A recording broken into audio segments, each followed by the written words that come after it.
This is another episode of the Backstage Sports Podcast. I'm Joe Connor. Boom, I'm here. My name's JT Harker.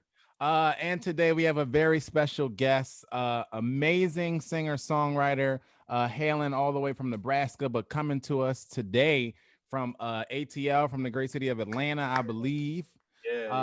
He is an awesome musician, an awesome singer.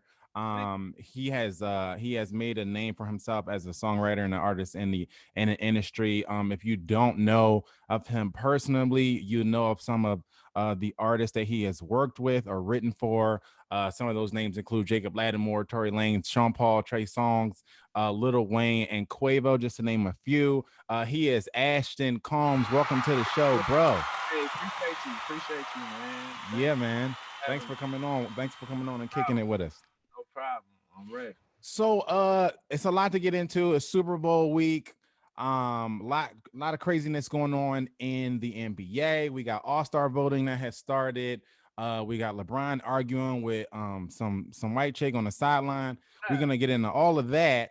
But first, we want to check in with you, Ashton, and just see, we always kind of asked our guests in the beginning what it's like to be in this pandemic for you right now. Like, what's your new normal? Everybody has a new normal and has a new way of going about the business, especially if you're an artist or writer or singer, producer. Everything looks different for you now than it did a year and a half ago now, right? So what does it look like for you right now?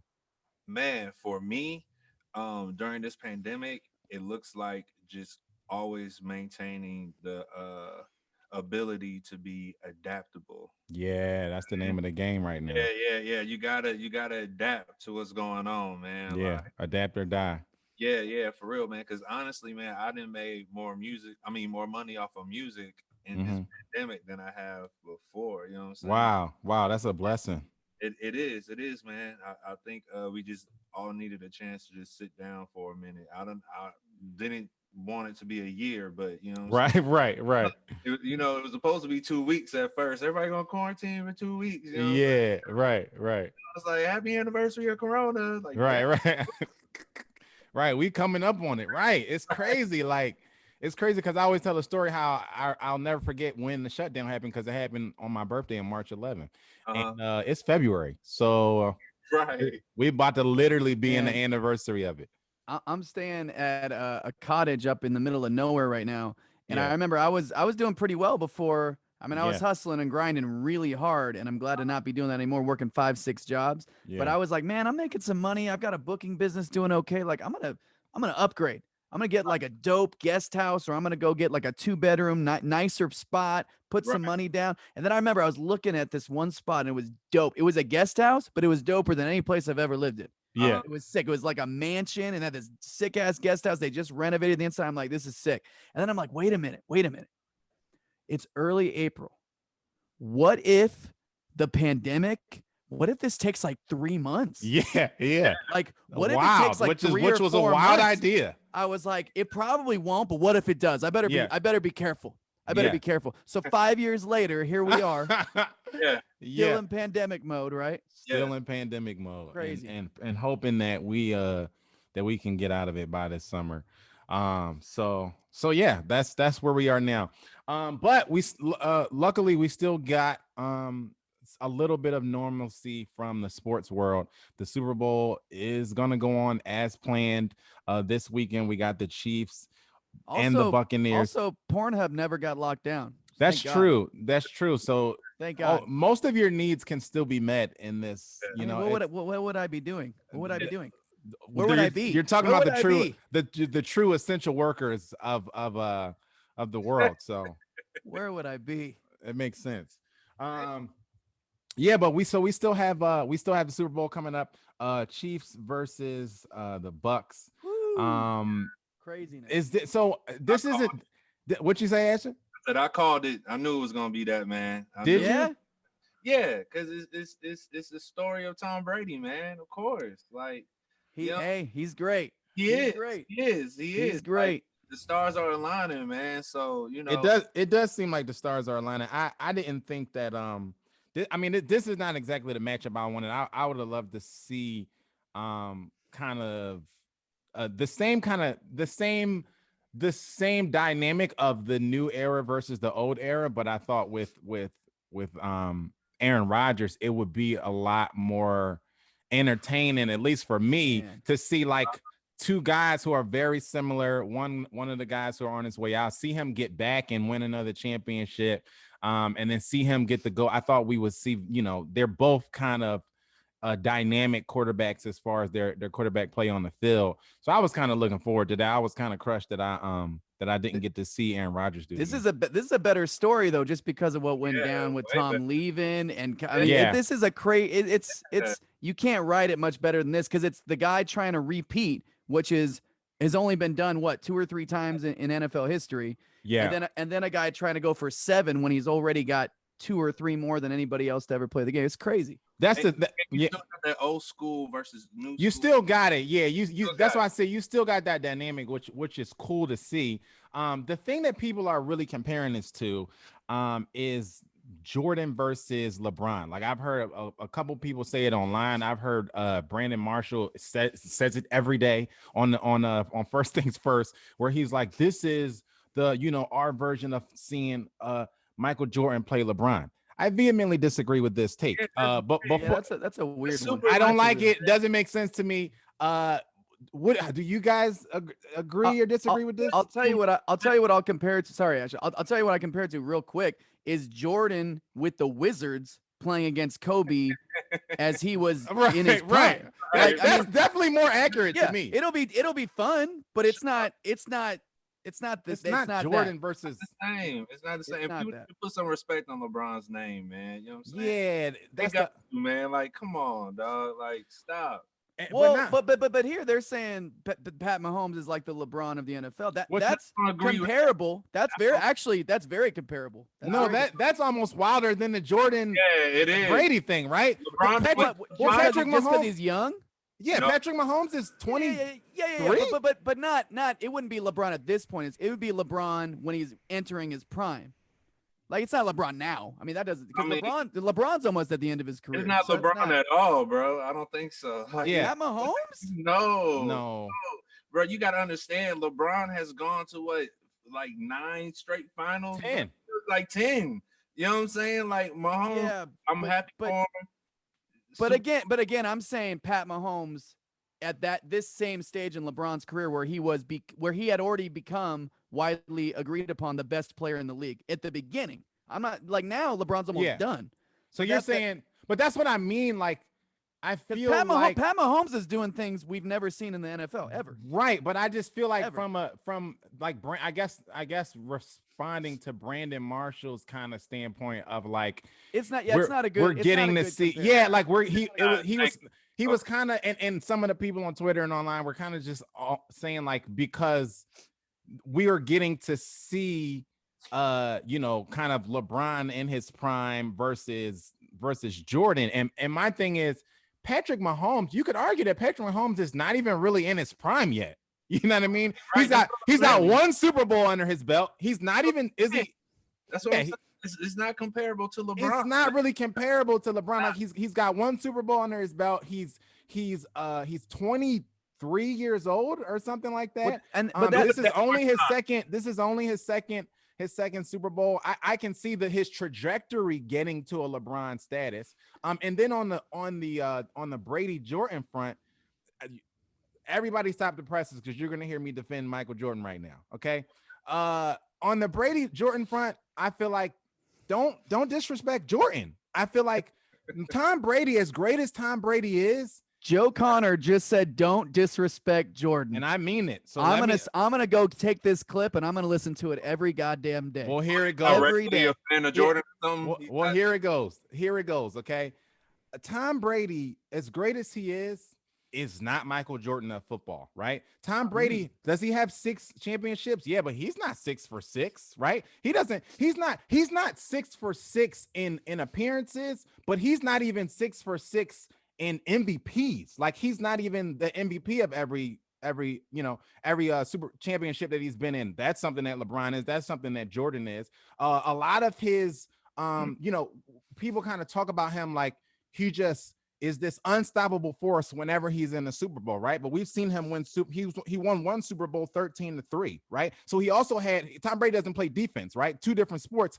but Tom Brady was not the orchestrator of those epic Patriot defenses early on with Teddy Bruschi and all of those guys who were shutting. They were one of the great defenses. They rattling off 3 and 4 or 5 Hall of Famers on the other side of the of the field. Tom Brady lost 2 Super Bowls to Eli Manning and one to Nick Foles. You know what I mean? Like, so I'm not saying Tom Brady isn't great, but don't call Tom Brady Jordan, because he's not Jordan. Like the one thing that I always give Jordan in the Jordan LeBron debate, and everybody knows I'm a LeBron guy, but the one thing I give Jordan is the resume. I never say that LeBron's resume is better than Jordan's. I say, as far as resume goes, Jordan has the better resume, but I say that LeBron is the better player on the court, which is kind of the dynamic of the Aaron Rodgers and Brady debate. But with the Brady and Jordan thing, don't disrespect Jordan, because Tom Brady is not Jordan. I disagree with your thought process, bro, on that aspect, man. I mean, it's like who else are you gonna compare him to? Like, you know what I'm saying, in the NBA league, like who else? Tom Brady, Jordan. You know what I'm saying? It's not Tom Brady's fault he doesn't have to play defense. You can compare him. You can compare him to many of the greats across the sports world. I'm saying don't put him in that same bag that you put Jordan in. Like we can compare all the time. But they were a couple months ago, they were comparing Patrick Mahomes to Michael Jordan, right? And so you can, I don't have and I think comparisons are part of sports, but I'm saying, like, don't go as far as to go like, yeah, it's the same thing.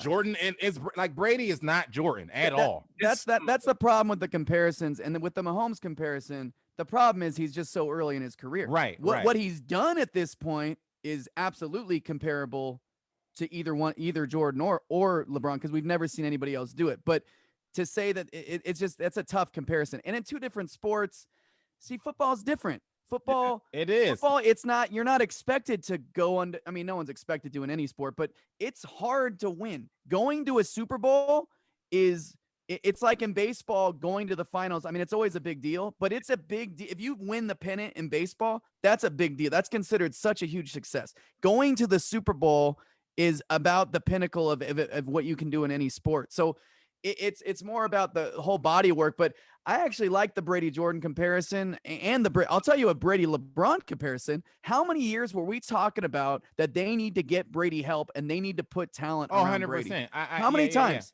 Yeah. For years, but he won 2 Super Bowls while during the year. Not everyone, a lot of people are saying, "Oh, he's done. This is the year we see him go down." 5-6 years. This is the year. This is the year. And they start out slow. Somehow he gets it together. No talent. 2 Super Bowls with no talent. While LeBron's taken low talent teams to the finals. Even a less talented team to a win in the finals. And there's some good comparisons. That's a Brady LeBron comparison that I'm not mad at, because LeBron has made that comparison himself, and that was a topic of discussion for for a lot of people this week.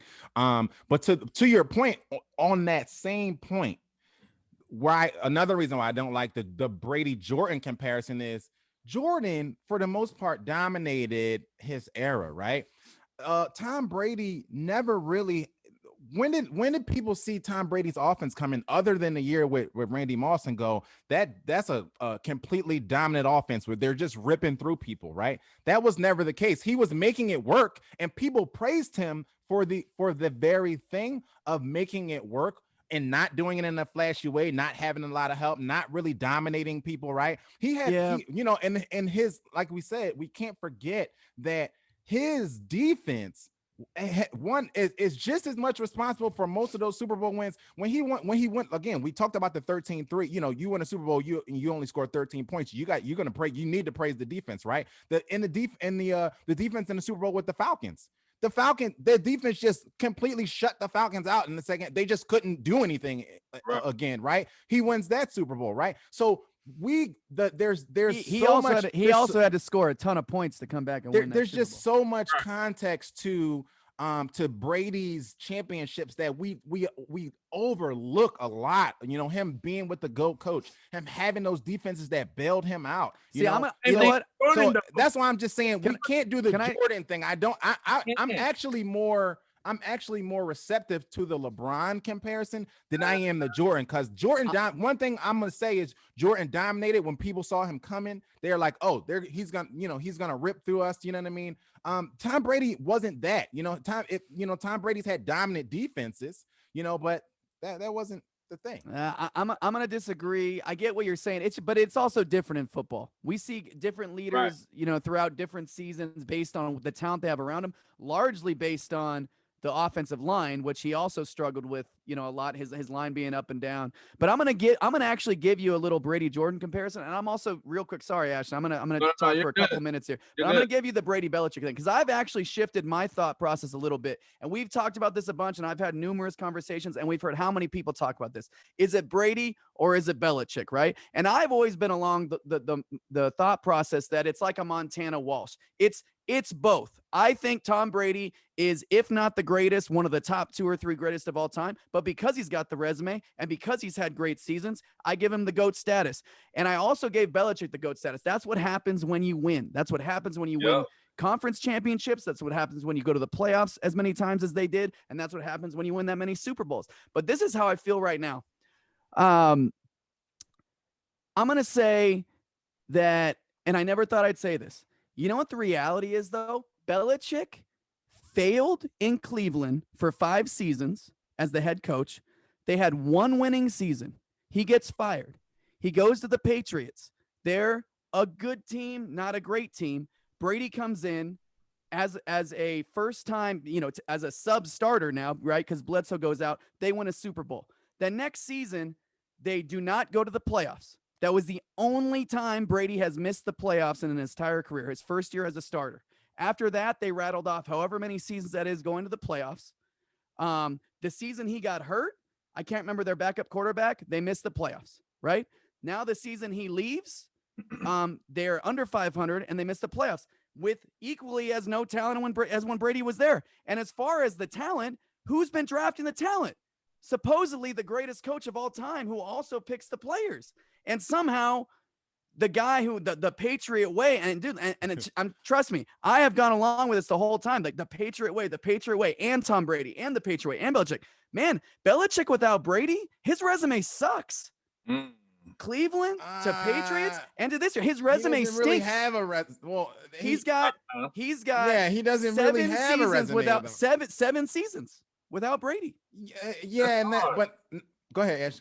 No. I was just saying that's hard, and I think it's you also have to weigh that in as well. That like the coach and just the chemistry of the whole squad. That's why I love the Brady and Jordan comparison, because just like Jordan, just like Brady, they stayed down with one organization. They didn't click hop. They didn't put a super team together. Well, they did, but they tried. They tried. You know what I'm saying? They stayed down, and now it's Tom Brady's season, man. Like, yeah, he's Jordan of football, bro. So we got to bring some context to the Brady Belichick thing, right? So Bill Belichick, if we want to do anything about the Belichick, who made who, right? Or who's more responsible, right? To me, it's very clear that it's Bill Belichick. And here's why. Bill Belichick made Tom Brady. Tom Brady didn't make Bill Belichick, right? You can't do anything in the National Football League without the talent. It doesn't matter who you are. It doesn't matter how smart you are, how genius your schemes are. If you don't have talented players on your roster, you're not only not going to win Super Bowls and not going to win playoff games, but you're going to be out of a job very quickly. And we've seen that with multiple head coaches in the past couple of years. One guy, his name is escaping me, but he had 1 year. And so we can't even talk about how great of a coach he is, because he got brought in, he didn't have a quarterback, and then they fired him, right? So Bill Belichick drafted Tom Brady, right? Tom Brady was a 6th round draft pick, right? Tom Brady was not heralded as the next great thing coming out of college, right? So who's to say that Tom Brady even becomes Tom Brady if Bill Belichick doesn't see something in him and allow him to even in the 6th round and allow him to even stay on the roster, because they should have cut him. He was the fourth. So they carry 4 quarterbacks. Right. Tom Brady was the fourth. He was the fourth quarterback right. on the depth chart, right? They allowed him to stay there because most teams don't carry four quarterbacks, right? So that's who's to say that he doesn't even he never jumped off the screen for any one of the 32 teams. He never jumped off the screen, right? He never made anybody, go crazy, right? So who's to say that he would even ever get another shot if he got cut as the 4th guy, right? So they held on to him, they groomed him, they helped him, they groomed him up to be the guy, and then they finally gave him the shot to actually be the quarterback. And through Bill installing the Patriot way in him and in everybody else around him, they proceeded to win and they proceeded to progress on, and he got better and teams got better and so on as the story goes. So I think when we talk about who made who, all of this information just gets washed out and everybody just goes, it's Brady. You know what I mean? No. Well, first of all, not everybody does. As a matter of fact, I tend to hear most people that aren't Brady fans tend to think it's more Belichick. But what you just said is, he was the 4th guy. He was a 6th round draft pick. He was lucky to even get drafted. To me, that's a testament to Tom Brady. He was a throwaway pick. He was a throwaway pick, and then he came in and he's busting his ass and outworking everybody. They're like, man, we got to see what this guy can do, because Tom Brady, that's what he does. He did the same thing in college. Opposite. To me, it's the complete opposite. But then it says how great Bill Belichick was to take a guy out of the dust him off. And it's definitely not 100%. It's definitely not 100% to anybody. But I'm just saying, I'm not saying Belichick is not a good coach. I'm not saying that at all. To me, for you to take a guy out of the muck and mire and turn him into to arguably the greatest of all time, to get overlooked in doing that is just wild to me. See, that's the thing. I don't think Belichick grooms quarterbacks. I don't think that's ever been his thing. I think he's put good coaches around him. When Tom Brady wasn't playing, they kept winning. Even think about his stint there. Let me address. Tom Brady missed the game, they just won. They just kept winning. But the season they didn't have him. They missed the playoffs. And let me give a quick Brady Jordan comparison. They didn't have a lot of talent. Momentum can work for a little while. If you have a good system, good coach, you lose your best player, you can make it work for a little while if everything is in place. First time the Bulls were without Jordan, the whole story is, they won 2 less games, still went to the playoffs, blah, blah, blah. Didn't go nearly as far, but they won 2 less games. Fair enough. Second season without Jordan, they were under 500 before Jordan came back. It only works for a little while. This is only Bill Belichick's first season, and he also had he had it his way, Tom Brady, there would have been a trend. You can't win in the NFL without a quarterback. They don't have a quarterback. So we can't judge Bill. We can't go 1 year. They had a former MVP this year playing quarterback. We can't go. I love Cam, but Cam is washed. We can't go 1 year removed and go, there it is. That's the story. Especially not when one was left with the cupboard bare and one went to the most loaded offensive depth chart in the league. Like, it's just not a real comparison. So the jury is really still needs to be out on on the Brady and Belichick thing. You know what I mean? Yeah, absolutely. It's not, you can't just go off the couple seasons, the 2 seasons that they haven't had each other. I want to see how they rebound and everything. But the resume so far with no Brady is not good. If you just look at it, he doesn't really have a resume. Now he's building it. He doesn't really have a resume. He's got 7 seasons coaching with no Brady. If this were Nick Wright right now, and I can't stand that guy. He didn't have talent. Belichick, 7 seasons, no Brady. Losing record, 1 playoff. He didn't have talent. That was early in his. Hey, man, he talent. You can't win without talent in the NFL. What's up with the Patriot way? That Belichick's in charge of establishing, taking in nobodies and turning them into stars. He won Super Bowls doing it. But he had Tom Brady as his quarterback, who he picked and groomed. This is my point. But we got to move on. Wait. Tom Brady. You're saying Tom Brady's great because Belichick groomed him? Yes, 100%. Belichick is a defensive coach, but he groomed Brady into this great quarterback. Belichick is the guy who allowed him to stay on the roster. Belichick was the head coach when he was the fourth quarterback on the depth chart. Best coaching How can we act like decision he doesn't? How can we act like because he has expertise in one area of the game, he didn't have anything to do with his you know what I mean? With his quarterback. I'm not saying nothing. I'm saying in 7 seasons without Brady, I'm saying of course he's done responsible. Of course he's responsible for taking part in Tom Brady developing into the quarterback that he is. He was the head coach. Not only was the head coach, he was the GM. You know what I'm saying? He was running the show. He was definitely there. He was definitely there when it happened. We got to move on. So Tony Romo came out and said that he feels like this is Patrick Mahomes' one and only chance to ever catch Tom Brady. He said if he doesn't win the Super Bowl this weekend, he'll never be able to catch Tom Brady. Do you agree or disagree with that? Disagree. I mean, 100%. It would be a great storyline if he were to beat him right now. You know what I'm saying? But he's 12 years old. Yeah, like, let's be for real. Like, come on, y'all. He's a beast, man. He's a beast. Like, what you talking about, bro? Like, chill. Yeah. Chill. Yeah, like I agree. It's like saying that Canelo. Yeah, and this is a bad comparison because I don't think Canelo is ever going to go down as the greatest. But because he lost to Floyd as a young Canelo and Floyd was just past his prime, that means that he would never be able to catch him. Yeah. No, if he went on to have this great career and fought the right guys and had the resume, he could still go on to be considered in that era. Romo sounds like a hater. He sounds like a hater. Yeah. When your eras cross over, like that's why you can't really truly compare Jordan to Kobe and LeBron to either one of them because they never really played in their prime. Their eras overlapped, but it wasn't their prime. So I disagree. I mean, it'd be cool if he beat him, and it'd be cool for Tom to say I beat 3 Super Bowl quarterbacks, 3 of the greatest of all time, because Patrick will probably end up being that. Breeze, right? That'd be cool, but that doesn't mean anything in their legacy long term. No, also he's 20 something. Like this is his second Super Bowl, right? So to say that if you lose this Super Bowl, you're done for the rest of, especially in an era where all of the quarterbacks, we're moving towards a normalcy of quarterbacks playing until they're 57 years old, right? So if he's 20 something and he has by today's standards, he has at least 20 more years to go. The idea that like today is it, it's so asinine to me. It makes no sense. But I'll tell you what, it would be that's a big legacy builder long term is if he goes back to back this early in his career. I mean, again, how many guys have gone back to back Super Bowl wins? It's almost never happened. It's almost never happened. He does it, and he does it against Tom Brady. It's a cool thing to say. It's a big part of his legacy and a big part of the transition over to his era, right? Super Bowl picks. What's yours? Man, I've picked the Bucs in every game they've played this year. They were not my Super Bowl pick, but every time it's them or somebody else, I've always picked them, and I'm going to ride or die with Tom Brady and the Bucs. I'm picking the Bucs. I'm going with the Chiefs, man. Yeah, I'm going with the Chiefs as well.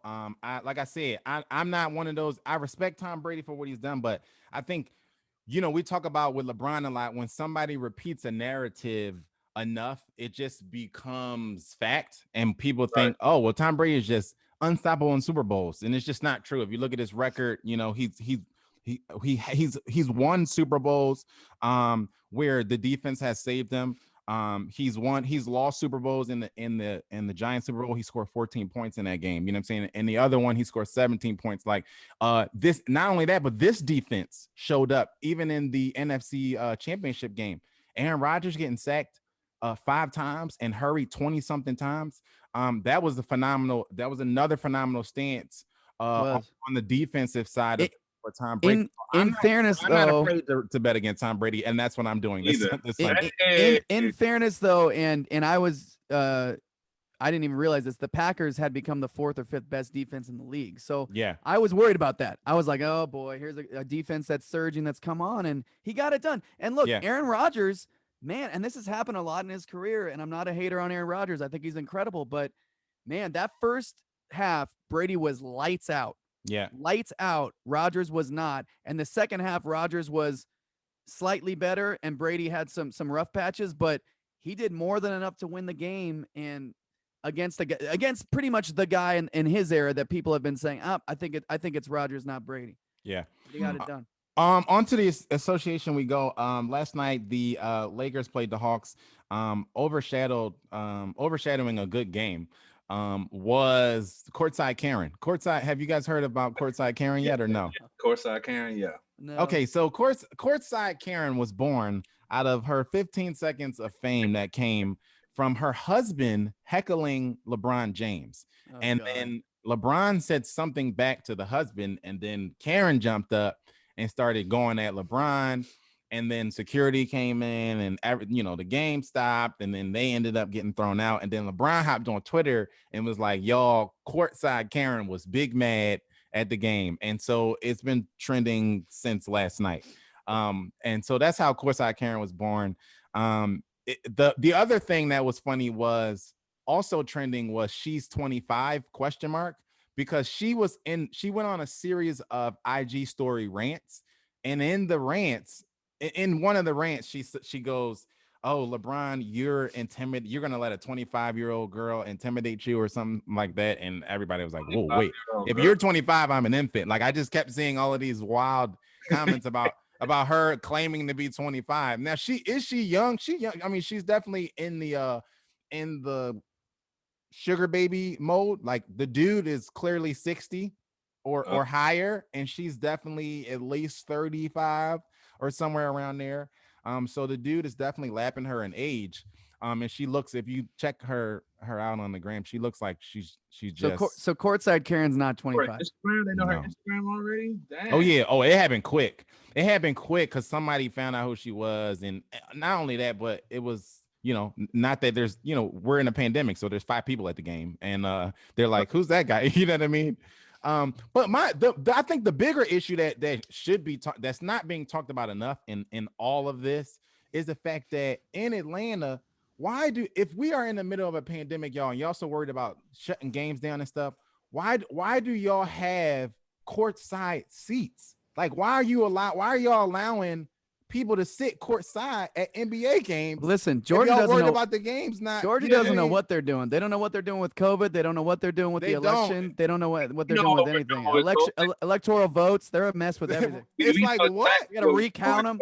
We're ignoring we're ignoring it. That's what we're doing. Yeah, clearly, because that's one of the reasons I think she really got kicked out was not only did the thing escalate, but she's 3 feet away from the players with her mask off, yelling at them. Right? Yeah. I'm like, you guys aren't testing the fans, but if one of these players gets COVID, we're shutting down how many games and losing. Right. They're talking about the All-Star game coming up and stuff like that. So it's like, come on, Atlanta, y'all got to do better. Like, we trying to get out of this. Y'all already had strip clubs open the whole pandemic. Oh man. And now y'all got courtside seats. You know how close those courtside seats are? Like, you can reach out, you can flick some spit and it'll land on somebody. You know what I mean? They're so close. The players can fall in your lap when you sitting courtside. They're not testing. They're not testing people. I'm surprised they're having people courtside. I was too, because it's weird. Because it's not like you can't just tell them to sit back in row 5 because row 5 and 6 are empty. There was 1,000 people in the stadium. You know what I mean? Yeah, that's weird. That's very weird. Yeah. So let's to Atlanta, man. Yeah, Atlanta got to do better. Speaking of All-Star Weekend, the NBA is planning to move forward with All-Star Weekend. All-Star voting has commenced. I don't know if you follow us on social media, which you should. We posted at Backstage Sports on everything. We posted JT and my picks for the All-Star game. Yeah. So we're gonna look at them. Mine are the correct picks. No, the correct picks. We know that isn't true. So we're gonna look at the picks right now. If you're not watching, our picks are they're really not that similar. We really only have one or two differences, I think. So let's start with the West. With the West front court, both me and JT have LeBron, Kawhi, and the Joker in the front court. We differ in the backcourt where I have Damian Lillard and Luka. He has Steph Curry and Dame. I picked Luka over Steph, and I can't remember who else, simply because he just has better numbers. And I think his team, although struggling, isn't struggling as much as the Warriors are. Interesting. I'm gonna say this about that because Luka is having a phenomenal year, and you already know, Joe, that I think he's incredible. I mean, he's going to be, if not the best player in the league, one of the top 3 players in the league, and he's almost averaging a triple double right now, while averaging basically the same amount of points as Steph, just a little bit less. So the year's there, his individual performance is definitely there, and this is similar to when we debate the MVP, the MVP voting, like. I don't disagree with you. Like, if things were different, we looked at things differently, LeBron should have been MVP last year. Right. You know, if we based it on the playoffs and based it on the finals and waited to give the award out, which for whatever reason they don't do, I don't know why, but they never have. So if we go by what historically it has been and what it usually is, that's who gets the MVP. Crazy numbers, best record in the league, regardless of what they do in the postseason. Yeah. And I go, that's part of my argument here for Steph. But there's another part of it. Steph's second in the West in scoring, including a game of 62, which is a historic number that very few people have done. Obviously, we already know he's the greatest shooter of all time. Even his haters say he's literally changed the game. The shooting has gone to a whole new level because of Steph. Whatever, that's fine. That's in the past. But a lot of people pick this team. Most people pick this team to miss the playoffs, and not only miss the playoffs, a lot of people chose them to be back in the lottery, which they are not. And I just looked before the podcast, and they're in 7th place. But 3 days ago, they were in 4th. Part of that's because obviously it's close, but also because teams have missed games. So the Grizzlies are ahead of them, even though they're barely over 500. It's weird just based on the games. But regardless, they've been fluctuating between 4th and 7th and 8th the majority of the season. This is a team, again, that was expected to miss the playoffs. If we had the old playoff system, they would be in no problem. This year, no play-in, no nothing. They're in the playoffs if it ended right now. Luka, if he had the Mavs, they're 5-6 games under 500. If he had them right around where the Warriors would be, I wouldn't be, like, record-wise, I wouldn't be mad at him starting over Curry. But the problem is, it's partly also how your team's doing. And when your team's not doing great, and then Steph is the bigger star right now, and he has the bigger brand and the bigger this, the bigger that, and more accomplishments and more of a winner so far, that's why I give the edge to Curry. If it's just straight numbers. It's some star power in there. Yeah, I get that. Look, if it's straight numbers, Luka should be MVP. Or Joker. Those two are having amazing seasons. Yeah, I get that. For the East, we're also only one difference there. We both have Durant, Embiid, and Giannis in the front court, and in the back court, we both have Bradley Beal, but I have Trae Young as the second guy in the back court, and he has Kyrie Irving. I went with Trae just off the strength that I feel like he has Atlanta looking really good. We were just talking about them. They played really well. The game was overshadowed by Courtside Karen, but it was a really good game. Trae Young has Atlanta looking legit, and in the East, it is for all intents and purposes. They're at 500. But I think they're going to be a tough out for somebody in the playoffs. And as far as why I would pick him over Kyrie, it's for the obvious reasons of you have to find Kyrie sometimes when you want him to play basketball. We just went through this whole stint where nobody even knew where he was, including his own team. Right. And so I'm gonna go with Trae over Kyrie. Yeah, I mean, I love Trae Young, dude. He's another guy that I think he's the next Steph, Kyrie. Like he's gonna be that dude. Him and Luke. I think they were the same draft class too, so that they're carrying the kind of the new wave of players on their back. And I think I think he's having an all-star year, and I think he deserves it over Kyrie. Well, for sure, all-star, no question. And again, similar situation. I just don't think he's there yet. When you talk about a starter, I mean, Irving's more accomplished. He's an incredible scorer. And his team's in second place in the East right now, even though he's barely been there. When he's been on the court, he's been fantastic. Either one I'm not mad at. I go with Irving. I would also like to say Atlanta I picked to be in the playoffs, largely because I thought he was going to make strides, but also some people should go check their roster, because some people clown me for that pick, them being in the playoffs. Their roster is nice. And also, when I say clowned about picking the Hornets to be in the playoff hunt, people destroyed me on my social media. Destroyed me. Right now, they're 8th in the playoff race, and they're a loaded squad. The Hornets are improving. Dude, I'm not mad at the Melo's better. He's better than I thought he was going to be right now at this point. Yeah, I had high hopes for Melo coming out. He didn't have a hot start. I wouldn't be surprised if they snuck into the playoffs at a lower seed. But talking about predictions, we both made some great predictions in the beginning of the season. We both made some not so great predictions. So let's start with the not so great predictions. Mine's was the Wizards. Okay. I looked at I liked the trade when they made the trade for Russell Westbrook. My thought process was that team was a playoff team without John Wall because John Wall was never available. And now you get and I also liked the trajectory that Bradley Beal was on, which by his own lane, he's looked great this year. He's an right? MVP candidate. Right. Well, if his team wasn't, 4-12, right. he would be. Right. But I liked how so I thought, oh, now you're going to take Russ, whose availability is never a problem, and he's going 100 miles per hour every night. And so now you pair him with Bradley Beal, and I liked their team last year. And so I'm like, oh, they're going to make some noise in the East. They're 4-12. They're not making any noise, and they're very far away from the playoffs, as in last place. JT's bad prediction was the Sixers wouldn't make the playoffs. The Sixers are in first place in the East. You didn't think the Sixers were going to make the playoffs, bro? Which I thought was crazy. I went really hard with that one, but I will say, if I'm being completely transparent, if I really was going to pick where I thought they'd land, I would have guessed no higher than fifth. So what they're doing right now, we had a whole debate on the thing, and I went really hard in the paint. I also went hard in the paint with my Warriors prediction. I'm a Warriors fan, so I went a little extreme with it. And what's the fun in just picking always exactly where you think they're going to land? Sometimes I go hard, but listen.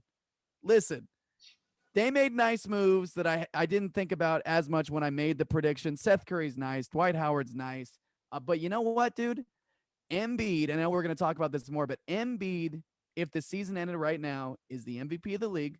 And Doc Rivers, there is nobody else in the coach of the year conversation if the year ended right now. He is the coach of the year. I agree that Doc Rivers should be coach of the year. I obviously disagree with Embiid being MVP for obvious reasons. But I do like how he's playing. What's the obvious reason? Right. Come on. We know who the real MVP is, guys. We don't need Kevin Durant to get up on the platform and tell us. The real MVP is 50 years old. His team is running the West. He's shooting 40% from three. He's closing out games. I mean, come on. Let's be for real. He doesn't have the numbers this year, bud. Let's be for real. He has MVP numbers. It's just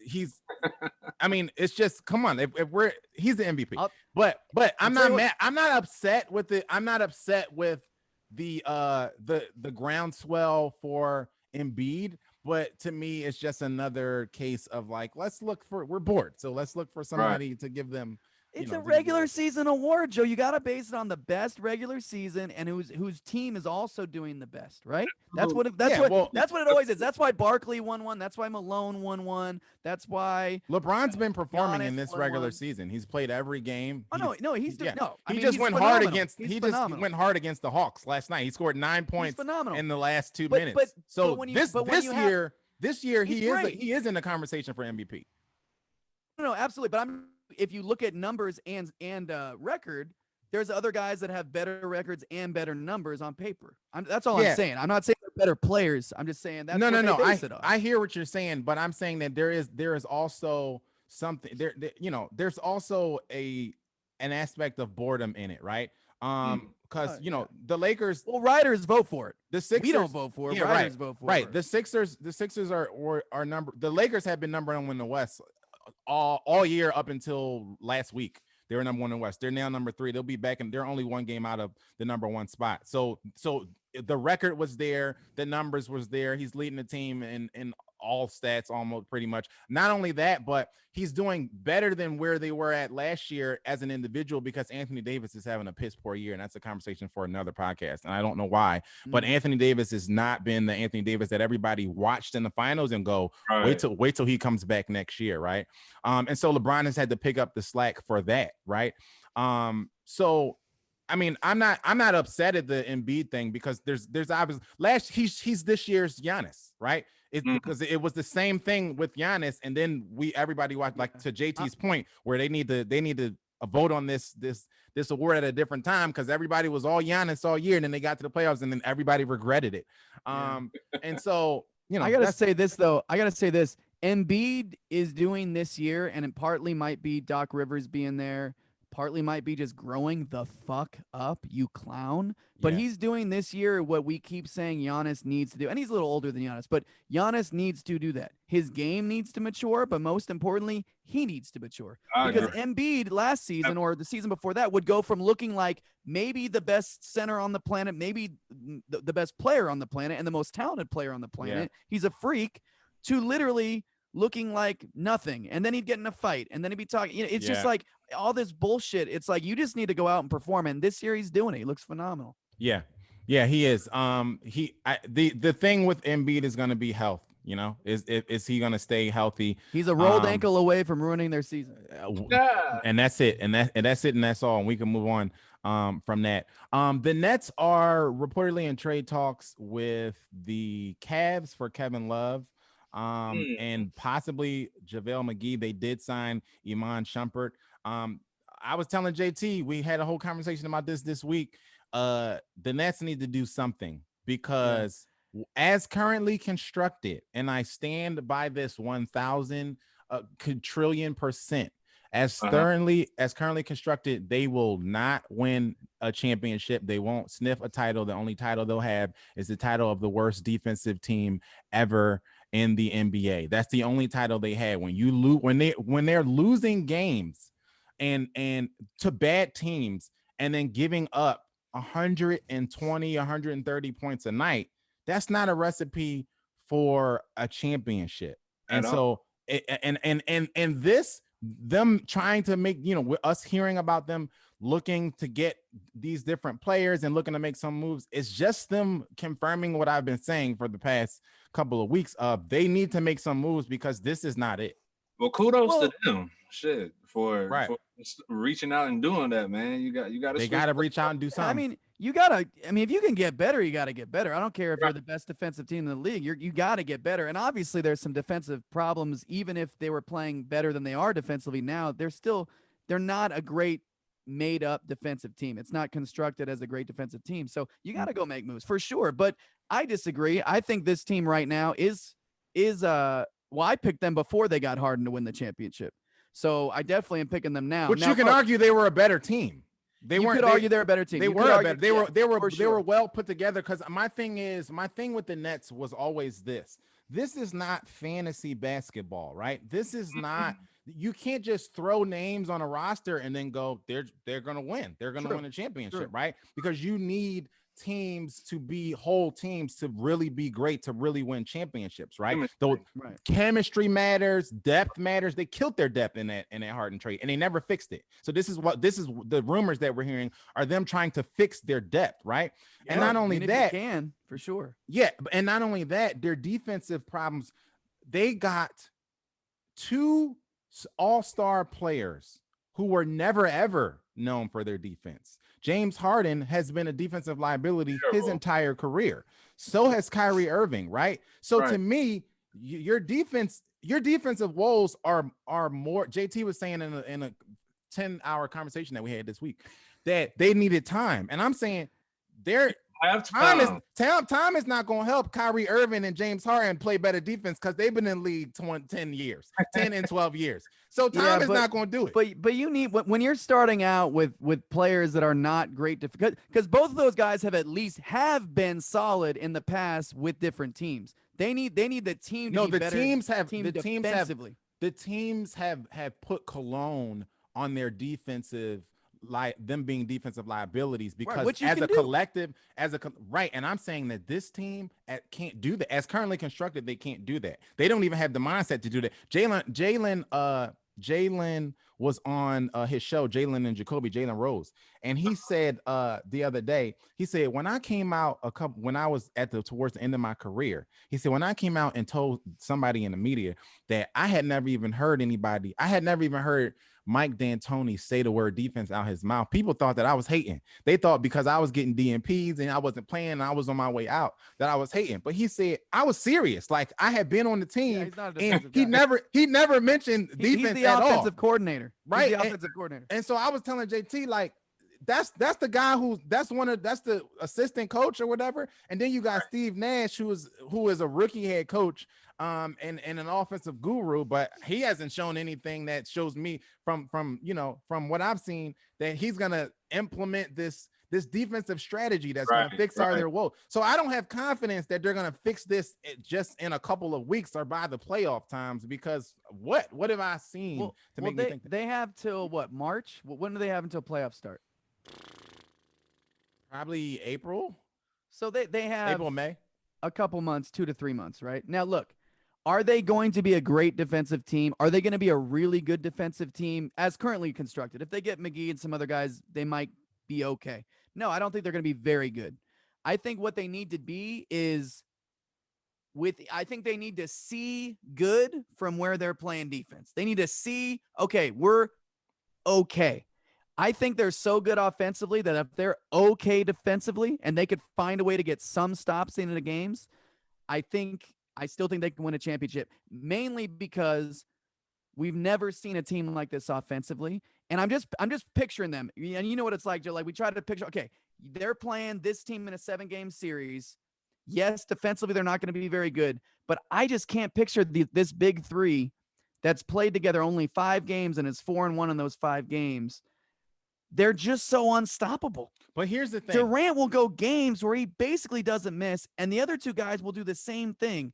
And somebody's got to stop those guys. And I'm here to tell you that somebody will stop them. Their issue is they don't stop anybody. That's the problem. When they lost to the Cavaliers, they lost to a Cavaliers team who literally had the worst offensive rating in the entire league.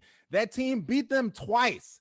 Then they go to play the Washington. The Cavs have the worst offensive rating in the league? In the entire league. How is that possible? They beat because not only did they not have they been playing without Kevin Love and Garland, they are super young. Garland didn't play in those games. Garland did not play in that game, and neither did Kevin Love. So okay. so when you are putting up efforts like that, it doesn't matter if you score 150 points if the other team scores 160. It doesn't matter what your offensive firepower is irrelevant if you can't stop anybody from scoring on you. And that's true. So what my argument was to JT is, I'm not saying that they need to be a powerhouse right now today. I'm saying that they need to not be worse by epic proportions. Like they are historically they are historically the worst defensive team in NBA history right now. Their numbers are literally making history. And that's yes. Yeah, I mean, they're bad. That's my point though, Joe, is that yes, they're really bad right now. But they've also only had this big three together 5 games. They also just gutted their entire roster with some other new guys that have never played together before. So, and that's what I'm saying. To your point, I'm just saying they just need to get better. Like, obviously, it can't get much worse. They need to get better, and I just don't. But they need to get better by leaps and bounds. That's the thing, because they're so far on the totem pole. They need to get better by leaps and bounds. They don't just need like a tweak there. They need to get they're historically the worst defense ever. No, they need to get. They have a long way to go. So my thing is like significantly better. Yeah. So my thing is like, I don't see the pot of gold at the end of the rainbow, because I'm not seeing it from the players that they have. Their star players, the 2 of them who are not great defensive players, who also are playing astronomical minutes because they don't have any depth. And so they're also hurt defensively because of that, and because of the lack of depth. They and the coaching philosophy as it's currently constructed. So to me, they need to get better by so far of a mile that I don't see it happening this year at all. I can't see how they're contenders this year. But let's say this, and let's put it in perspective. Like, so I'm obviously picking them to win the championship. Who beats them in the playoffs? Are they so bad defensively that they can't beat the Pacers, or are they so bad defensively that they can't beat the Sixers, Milwaukee, or the Celtics? Like, are they going to end up maybe second or third in the Eastern Conference, but they're really in reality not going to be able to beat the top 5 seed? Like, where does it put them in the playoffs for you? So I think that for me, when I hear championship, number one, I think absolutely not, because guess who is, if we talk about championships, right? We're talking about you facing the opposition in the West, right? So we're talking about the Lakers. JT brought up the Lakers in our conversation. He said, well, the Lakers lost to Detroit. I say, I'm not worried about the Lakers losing a regular season game to a bad team, because the Lakers, this is not a pattern for the Lakers. Guess where the Lakers are defensively within the spectrum of the NBA? Number one. They're literally the best defensive team. So if they weren't, I would be nervous about a loss to Detroit in February and January. But I'm not, because this is not a pattern for the Lakers, right? So when you go up, we're talking about you winning a championship. You're going against the Clippers. You're going against the Lakers. You're going against the Nuggets, the team that are at the top, the team that are at the top of the West. You're not going to win those games against the Lakers, who are the best defensive team in the league, right? My point, though, was that I think it's way too early to say that we've seen a pattern when they've only played the big 5 games, including those 2 Cleveland games. One of those games, one or 2 of the big 3 didn't even play. So the one game they lost to a Cavs team. Colin Sexton. Well, they're 10 games in from the time of the trade, so the numbers that we're showing is showing a pattern of the team, and it's also not. This is also, again, not a matter of 1 or 2 players, right? So to me, we can't just dismiss it by saying, well, James Harden wasn't there. If James Harden was there, you think the team wouldn't score 150 points? Because they got the defensive stopper of James Harden back? The question with that team is how, and this is like similar to the Suns team, ironically, with D'Antoni and Nash, right? Is how much can really, really, really good, unprecedented offense, a la the Suns, a la the Rockets with Harden and D'Antoni, a la this team right now, how much can offense overcome a lack of defense? That's the question, and we don't know, of course, now. But I'm just saying, I'm not willing to make a pattern when that big 3, who will be playing together every game in the playoffs, is only played together 5 games. The big three doesn't qualm their defensive woes to me. So I don't care that Kyrie Irving wasn't there the other night, or that James Harden wasn't there, because guess what they're not going to do? Plug your defensive holes. So that's why that part to me, it means nothing to me. Didn't matter. Yeah, it does. They might be better off with Kyrie not on the floor at the end of the game. You know what I'm saying? Because he's people go at him. He's a defensive liability. So I don't care that Kyrie wasn't there. And so my thing is, if you're going against those teams at the top of the East, I think, especially watching the Sixers have not only do they play good team defense, but they have individual defenders on that team. They're a balanced team, right? So do I think that the Nets could beat the Sixers in a 7 games? Because it's not a 1-game thing, right? And so do I think in a 7-game series that the Nets can beat the Sixers? I wouldn't believe that. Could they catch Milwaukee? Milwaukee is very inconsistent and very shaky. I agree with that. But as far as like the Celtics, I think the Celtics are going to play sound defense and sound basketball. I think the Celtics will beat them in a series. Those are the 2 teams I'd be worried about. I would be worried about those 2 teams. I'd be worried about that. If I'm the Nets, I'm mostly concerned. I mean, you got to regard. There's some good teams in the East. It's gotten a lot better, but it's the Sixers and the Celtics. You got to figure out how defensively we're going to beat those teams. I completely agree. Yeah. But at the same time, man, I'm just picturing the matchups of how the hell they're going to guard those 3 guys. Because if they're on the court and they're playing even at an 8 at their level, they're not. Because like I said, they don't have any problem scoring, right? The one game that they lost against, I forget who they were. James Harden had 30. Kevin Durant had 35 and Kyrie had 38. You don't have to stop them. You just have to outscore them. because and you can do that if they, because that's the other thing that Jalen said that he made a good point. Is he said part of their issue is if we've all played pickup basketball at some point in our lives, right? What happens when your team is getting buckets and consistent buckets? You're fired up, right? So these bad teams that really have no business being in a game on a court where Kyrie Irving exists and Kevin Durant exists and James Harden exists, they really shouldn't have any. They shouldn't be in a game. They should be getting blown off the floor, right? But because they can score at will whenever they want to, they score a bucket and they're going down the floor like, let's go. Everybody's so fired up. And what happens when you get that adrenaline? You play defense harder. You close out harder, you box out harder. So now you are fueling the other team's defense by just allowing them to get whatever they want on offense, right? Right. So it's not only a physical thing, it's a psychological thing that they gotta, I just believe they need to get better. They gotta buy in. I think they're all bought in, and I think they can get it done. It's going to take a lot. It's not like it's going to. Yeah, I think it's going to take a miracle for this season. So we'll pay attention to how that goes. So before we get to a rapid fire and get Ashton on out of here, Karl Malone. This has been a theme, I guess, of this season. The players of old coming out and saying something about current players. Karl Malone comes out, calls out Zion Williamson, says Zion needs to be averaging like 40 minutes per game. You're 21. You shouldn't be getting tired. Sheesh. That's what he said. He was on somebody, the Knuckleheads podcast, and said that. Now, I in the past, I haven't really been feeling like the players coming out and feeling like they hating on younger players. They always saying some stupid back in my day type shit or something like that. Yeah. You know what I mean? But this to me is warranted. I feel like I've been waiting for Zion and his conditioning to catch up to NBA status for a minute now. And it still hasn't. And I'm not really, I feel like I'm not mad at Karl Malone for this comment. Like, I don't think that he was out of bounds or anything like that. I think, like we should, if the Pelicans should be talking more about his conditioning and him actually, being 20 years old and having to, to game manage, games already this early in his career. Right. Yeah, that's interesting because this season I've watched every single one of their games. Now I see he's doing 33 minutes a game.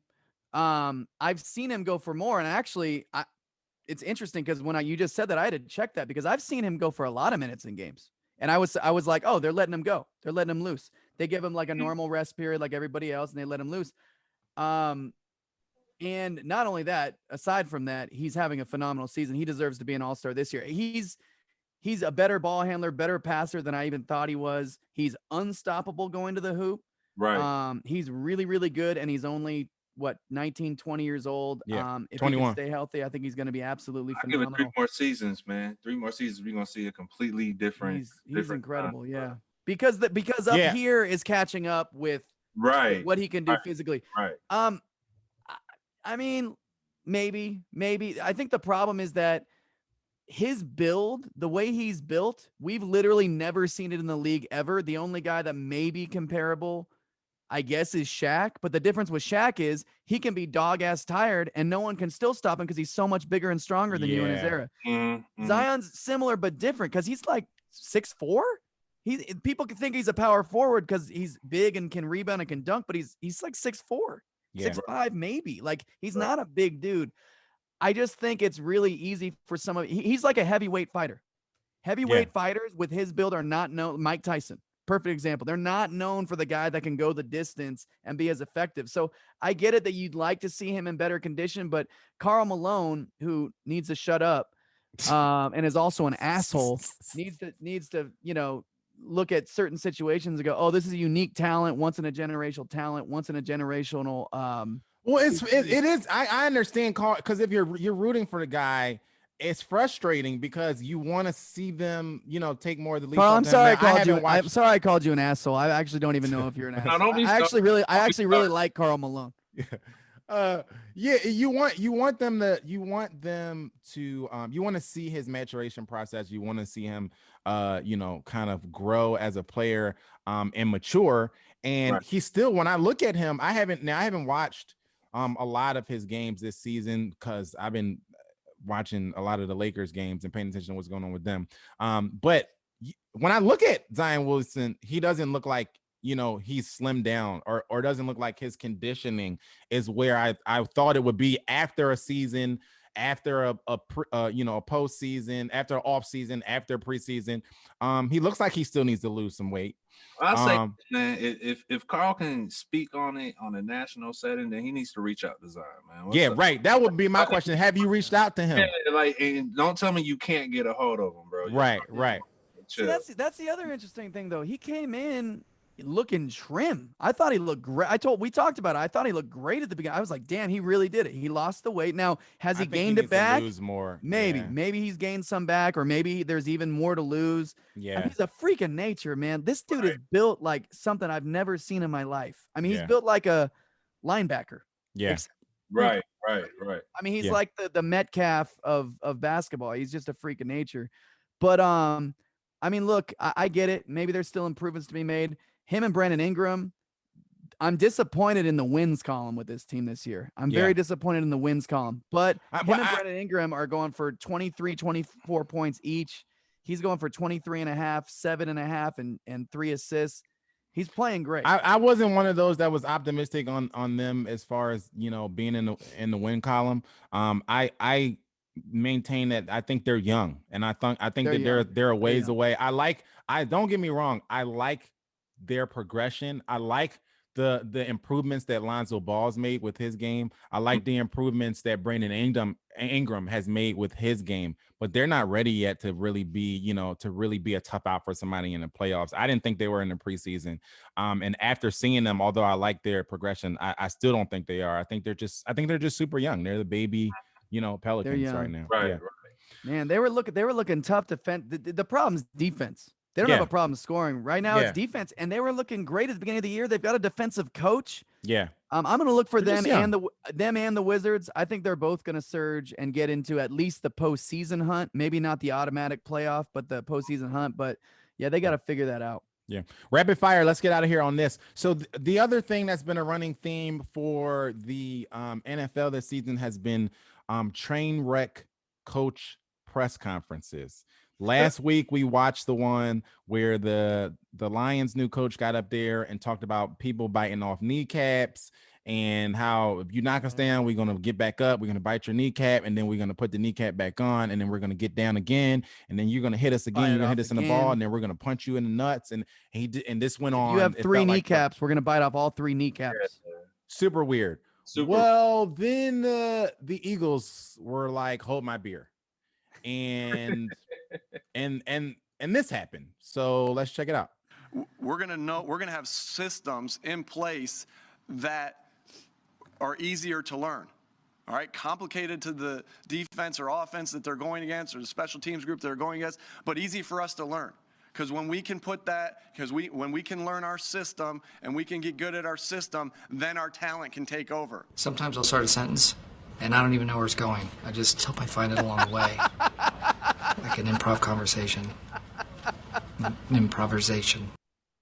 We're gonna that was the best part. The little surprise appearance made by Michael Scott of Dunder Mifflin paper company.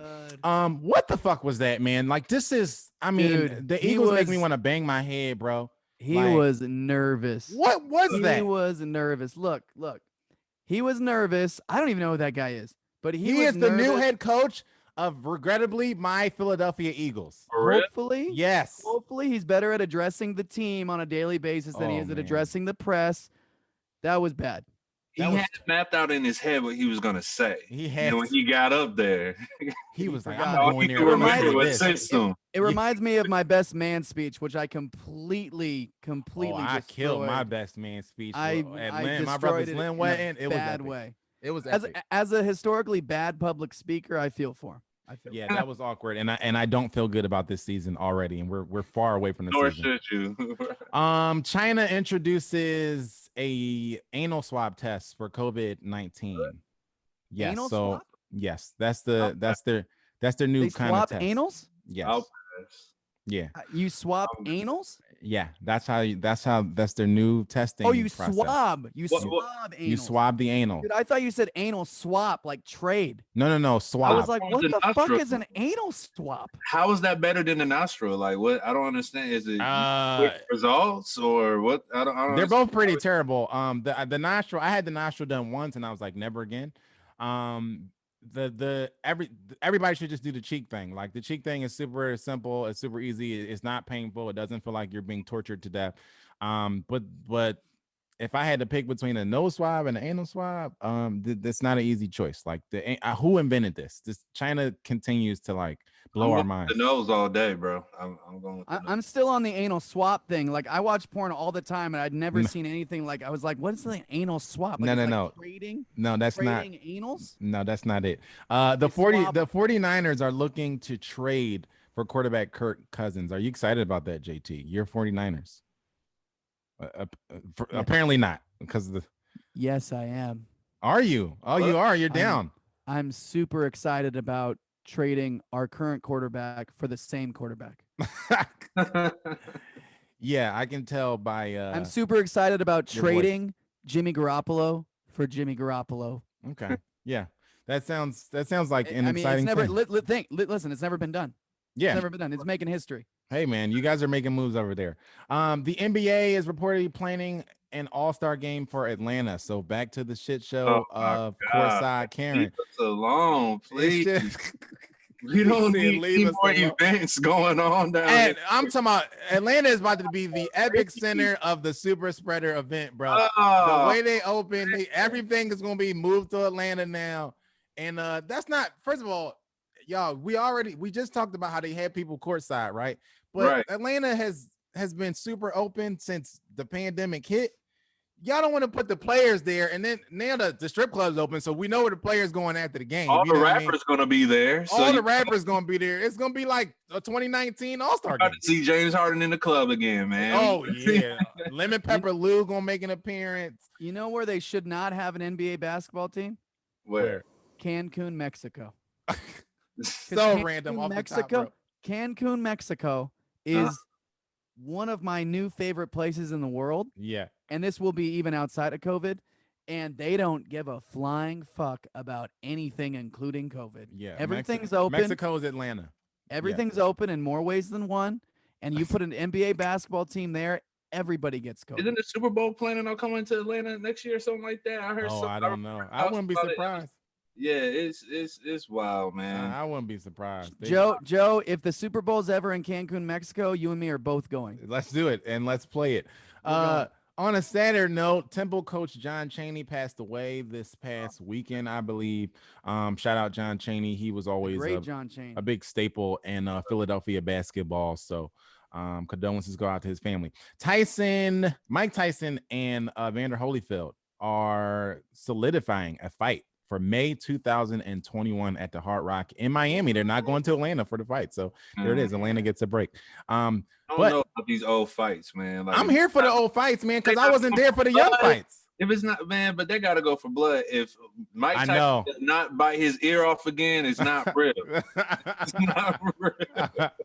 Straight up. Man, the only reason I'm not as for that fight is because Evander Holyfield fought till he was 70 and now he's 80.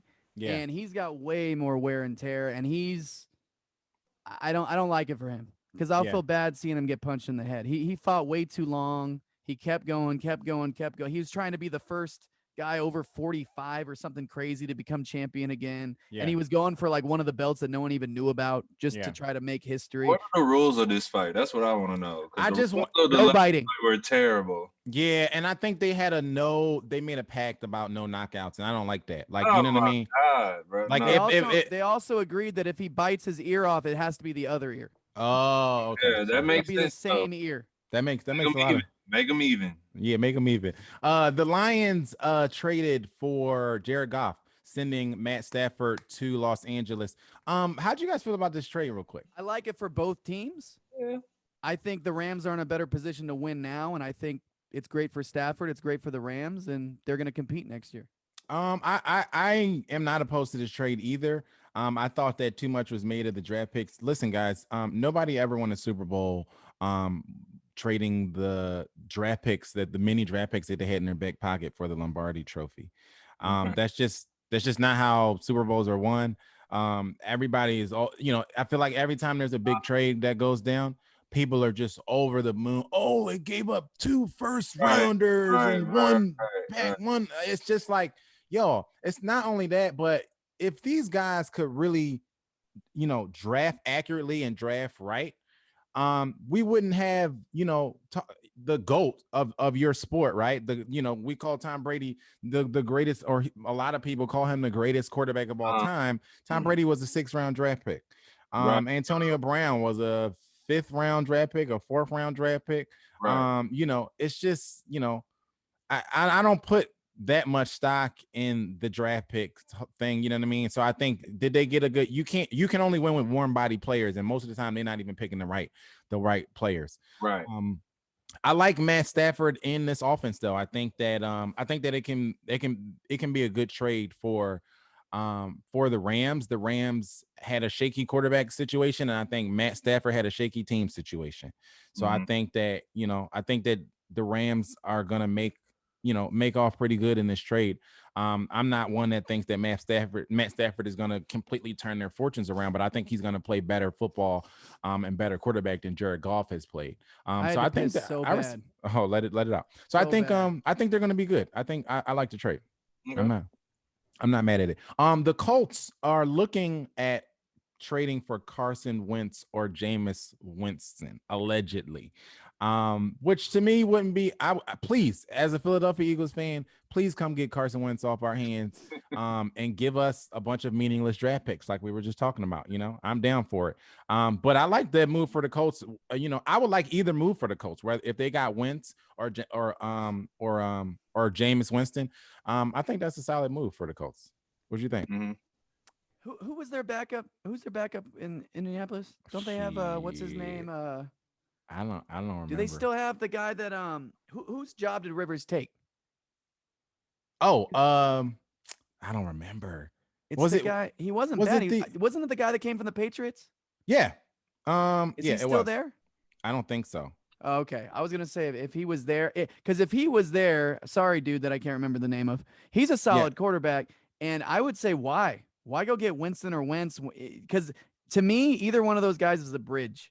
I mean, if they think they have a quarterback whisperer there in Indianapolis, I don't know, but like, I don't think there's any real saving Wentz, like real long term. I don't think he's a guy. I don't think Winston is a guy. It was Jacoby Brissett. That's the name we were. Jacoby Brissett. I like Jacoby. If he's not there, they also just drafted a guy that they supposedly really like. Yeah, I don't know. I don't know that they know what they're doing. But I think if you're going to throw shit at the wall and see if it sticks, Jameis Winston and Carson Wentz is not. Historically, they don't know what they're doing. Historically, they don't know. The best thing they ever did was draft Peyton Manning. That's it. Yeah, they did. Last but not least, a man died of an excessive orgasm. What? You guys ever heard of that happening before? No. I've partaken in passing one out. I've never partaken in having one myself. There's a 35-year-old man. It got done, and she was like, "God, JT, that was excessively strong."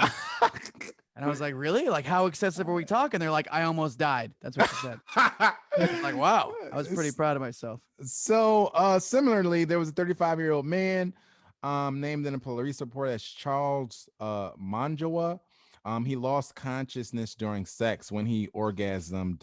And according to the post-mortem review, the blood vessels in his brain ruptured as his penis ruptured with sperm. Wow. I have 5 words for you. Can I have her number? So that was the other thing. I'll pass. To die is not worth nothing. So that was the other thing. Somebody asked the question, like, so he was also the person that he was with was a sex worker. He was in another country. I think he was in she's good at her job. He was in Malawi. Really? And he was visiting a sex worker when this happened. So the question would be like, if you heard about that, say this guy and you heard about that, would you be running the other way or would you be asking him for her number? Like that was some killer punani. I'm running the other way. Literally. I think the curiosity would get the cat in that one, Joe. I would just have to see that. what can possibly kill a man, a 35-year-old man. Like how good does it have to be, like, to actually? Am I risking my life for this? You're assuming that it felt good at the same time, like as he's ejaculating and dying with a ruptured blood vessel in his brain. I don't know if that feels good or. Listen, Ashton. Listen, there's no other better way to go out, bro. We all gotta die sometime. Okay? That's a way to go out, though. That is a way to go out. You find me a better way to die. I don't know. To me, though, that's kind of like dying on the toilet, Elvis Presley style. Yeah. Like, I don't know about that. Like, I don't know that now that I think about it. Yeah, dying on the toilet. It's not the same thing at all. Dying on the toilet. To me, it's not. They're both not great ways to go out. Like, it's too random for me, man. It's too random. If you want to die in a nice bed in your nice home, surrounded by those you love, I get it. I don't want to, I don't want to die with dried up cum on my knee as they're putting me in a bag. What I mean? That's not what it. He saying his obituary? Like, how does that read? Like, just busted a way too huge a nut, and that was it. Ashton Combs, thank you so much for joining the show. Give me your number today. Please do us a favor and tell the people where they can follow and support anything that you got coming up next. Man, so Instagram, The Real Ashton Combs, Twitter, Real Ashton Combs. And that's pretty much it. TikTok, same way. Okay. Then it's Ashton like Kutcher, Combs like Diddy, just in case somebody's not understanding me. Yeah. Okay, dope. I'm at Joe Connor on everything. Make sure that you like and subscribe to the Backstage Sports YouTube page. Turn your notification on so you know when we're dropping a video. And then run on over to Twitter. Follow us there as Backstage Sports. I think it's SP Backstage SPT on there. But you'll find us as well on Instagram and on Facebook. Find us there as well. Say that again for Twitter, Joe. Backstage SPT. Yeah, so right? for Twitter, because some idiot already had Backstage Sports, we're Backstage SPT on Twitter. But if you just search Backstage Sports, we'll come up, because I don't even think that other page is active. On a small side note, my fiance and I have started we do like reviews and stuff on shows and stuff, and that the ladies like. We have started a YouTube page, so go check out our YouTube page. It's just Joe and Czar. So if you just YouTube Joe and Czar for some of the shows that that are out there, the show we're doing now is Married at First Sight. So if you watch the show and you want to see some cool review and conversation on stuff like that, we'll probably do 90 Day Fiance next. We do a little cool stuff like that. So check our YouTube out. It's Joe and Czar, ZAR on YouTube. Yo, and please check out my album, man. My album is out. Oh yeah, do it. Other side, man. You know what I'm saying? Hit #1 R&B on the iTunes charts, man. Nice. Yo, congrats. Nice. Yes, appreciate that, man. Congratulations, man. Thank you. No. Yeah, and again, hit wherever you're listening to this. If you're watching on YouTube, no matter what, hit whatever like buttons are around, whatever heart buttons are around, and hit subscribe. Yeah, follow on Spotify and iHeart and all that, wherever you listen to your podcast. And then if you are just a listener too, take a minute and jump through on social media and just let us know that you're there, because we see you're there. But it feels like all of the listeners are on their own platform. So just jump, if you just are just listening, just jump in and say, hey, what's up? Just listen or whatever on, Twitter or Instagram or Facebook or whatever you're listening on. Just let us know you're there. Give us a shout. For sure. And as far as me, JT Harker for everything, at JT Harker, Instagram with a lot of the music stuff and some of the other stuff going on with my personal life and whatever. And JT Harker Sports, I'm reposting all the Backstage Sports content and also get into the sports cards that I'm all, all waist deep in now with this thing. And also, How About You is been out since January 16th. Go listen, go follow on Spotify, whatever streaming platform you listen to music on. And we got 3 or 4 more records singles coming your way, for the next year. That's awesome. Oh, and go check out my Splice pack, guys. It's still on Splice. It's the Philly Lo-Fi pack. Send that to me. Okay, bet. I'll tend to you when we hop over here. Thank you guys for listening. Thank you guys for sharing and subscribing and keeping the conversation going throughout the week. We will be back next Wednesday with another dope pod to step to. This has been the Backstage Sports Podcast. Until next time, be safe and be great. Peace. Joe, can you give me that girl's number? Backstage Sports.